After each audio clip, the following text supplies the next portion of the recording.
Welcome back to In the Ring. I'm your host, Rich Diaz. Now let's talk wrestling. Here's my review on the recent DVD release, WWE, The True Story of the Royal Rumble. So the DVD itself, pretty self-explanatory. It's about the Royal Rumble, the whole history of it. Started out as an idea from one Pat Patterson that Vince McMahon thought was a horrible idea. He thought it was a stupid idea, and now look, he just 29 Rumbles later, it was a great idea, and I bet you he'll pay you to think that it was him.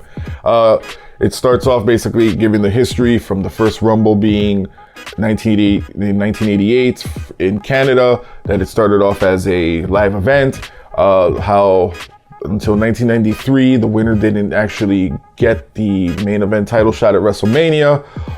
They give, brief, they talk briefly about the surprise entrance, about the undercard matches, how they're just as important as the Rumble match itself, what it means to win the Rumble, what does it mean for your career, and they interview a host of legends, Edge, Bret Hart, Shawn Michaels, you name it, they're all there. So here's a few things that I liked about the story itself. I liked, clearly when they bring back the legends for these documentaries, they interview them, they get their feelings on how it was to participate in the Rumble, how important it is for your career to win the Rumble, and just be in the Rumble itself.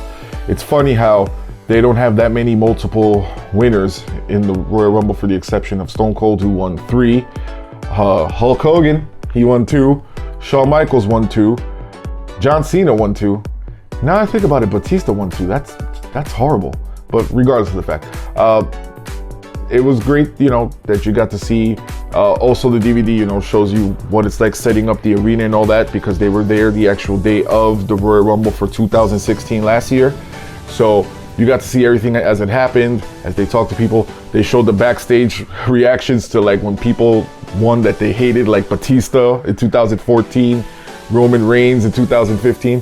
So it was actually pretty cool to see all that. Now, what I think could have been better, because clearly with some positive always comes negative, that they could have put more emphasis, like they should have talked more about the 92 Rumble, which in my opinion was the greatest Rumble of all time.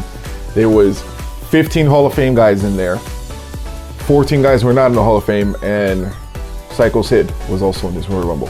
So they could have had more emphasis. I don't think they should have interviewed people like Aiden English. Like, what does Aiden English have to do with the Royal Rumble? He's never participated in one, as far as I know. And him and his buddy from SmackDown, the Jamokes, they can't get a victory even if they bought it. So I think it's kind of stupid when they interview people who are irrelevant to the story. And another thing is like when they kept talking about the undercard and they show the women.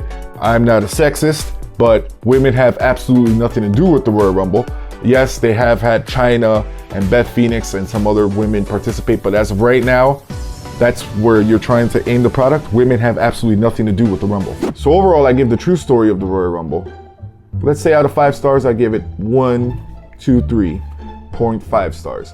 I like the storytelling from the legends, as I alluded to earlier. If you're a young fan, like my kids are, you don't know what the Royal Rumble is or how it started or stuff like that, this is a great DVD for you to watch. If you're an older nerd like me, this is just more things to pad your brain with. So it's great to see all these things about the Royal Rumble. Hopefully they do a release soon on the history of SummerSlam, on the history of the Survivor Series, because Rumble, WrestleMania, SummerSlam, and Survivor Series are the big 4. So highly recommended for anybody out there. I'm Rich Diaz, this has been In the Ring, and I will see you this Thursday for Battle of the Brands.